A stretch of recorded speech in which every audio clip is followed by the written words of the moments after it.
मेरी दुआ है इसी तरह रूह कुद्स से हम भर जाएं कि रूह कुद्स हमारी जिंदगियों से बाहर बहने लगे। हम जिसको छू जाएं वो अनॉइंट हो जाए, हम जिसको छू जाएं वो गैर जुबानें बोलने लगे, हम जिसके पास से गुजर जाएं वो शिफा पा जाए। इस तौर पर रूह से मामूर और इस तौर पर रूह से भरे हुए ईमानदार होने चाहिए। आमीन। आपने बाइबल पढ़ी है? इस तरह बाइबल में होता था वैसा। रसूलों के रुमाल लेकर जाते, बीमारों पर रखते और वो शिफा पा जाते थे। आज क्यों नहीं है ऐसा? आज का चर्च ऐसा क्यों नहीं कर रहा?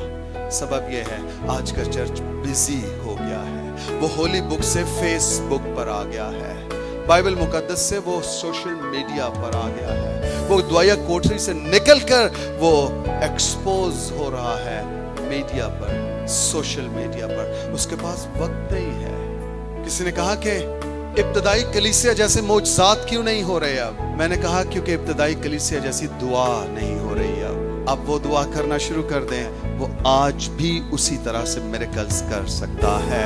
सिर्फ हमारी दुआ उस मकाम पर नहीं है।